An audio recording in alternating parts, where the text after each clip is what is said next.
Number 62, lightly row. We have 4 beats in a measure because we have the 4/4, and we have the key signature with 1 sharp. That's a G major. So think about your G major scale, 2 octaves. Please play that before we start the piece so that you can have that low 2 feeling on the A and the E string. We're not on the E string for this one. So let's read through it really quickly, starting with 3 fingers on the A string.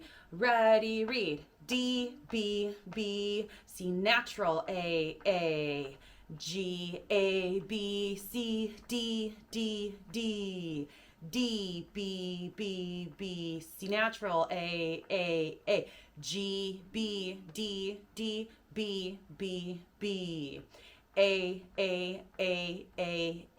B, C, B, B, B, B, B, C, D, D, B, B, B, C, A, G, B, D, D, B, B, B.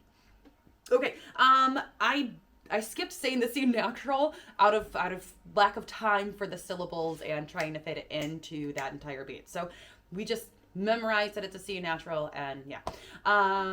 So let's skip the plucking. Unless you need to do the plucking, please go back to rewind to me saying it and pluck along to that. All right, 1, 2, ready, go. Low 2.